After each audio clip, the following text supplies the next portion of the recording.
Cinema shooting త్వరగానే అయిపోయింది sir. Shooting తర్వాత పోస్ట్ ప్రొడక్షన్ వరకు డిలే అవుతూ వస్తుంది సార్. ఆ డిలేకి కారణం రదన్ అనే మ్యూజిక్ డైరెక్టర్.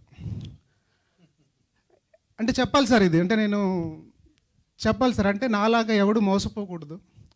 చాలామంది మనం అతను అద్భుతమైన టెక్నీషియనే కానీ ఆ అద్భుతమైన టెక్నీషియన్ అని అక్కడికి వెళ్ళిపోతున్నాం సార్.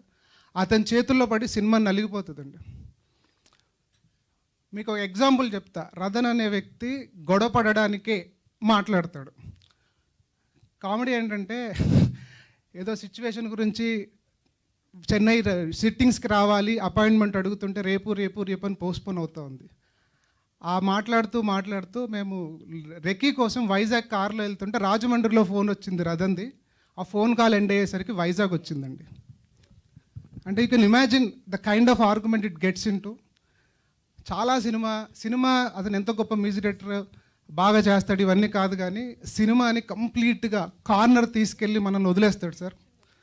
రదన్ అనే మ్యూజిక్ డైరెక్టర్ చెన్నైలో ఉన్నాడు. నిజంగా అక్కడ ఉండి బతికిపోయాడు అనుకుంటున్నాను నేనైతే. ఇక్కడ ఉంటే గొడవలు అయ్యాయి చాలా. ఆ తర్వాత సరే ఈ కష్టాలన్నీ పడి బయటకు వచ్చింది సార్ సినిమా.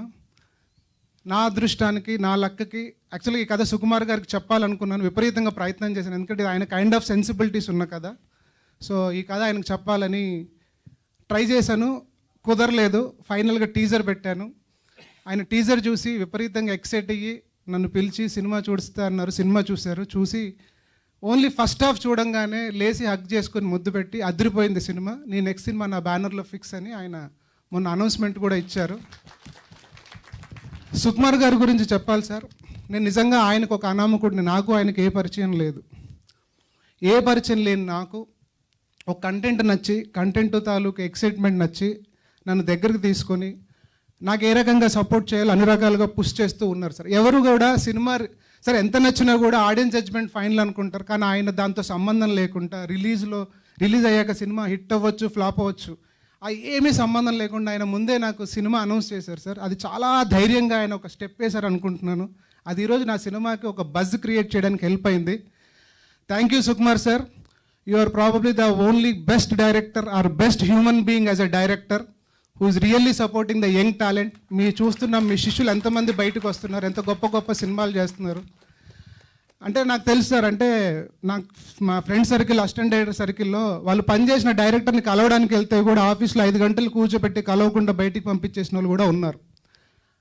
అలాంటి వాళ్ళల్లో సుకుమార్ గారు ఈజ్ అ జెమ్ టుడే. నేను ఆయనకి ఏ సంబంధం లేనోడికి ఒక సినిమా నచ్చి, సినిమా రిజల్ట్తో సంబంధం లేకుండా ఒక సినిమా అనౌన్స్ చేసి ఆ సినిమా ఈరోజు మార్కెట్లో ఒక బజ్ క్రియేట్ చేయడానికి కారణమయ్యారు. అఫ్కోర్స్ నా కంటెంట్ ఉంది, కానీ దానికంటే ఆయన చూపిన ఉదారత ఉంది చూడండి, that is the biggest thing.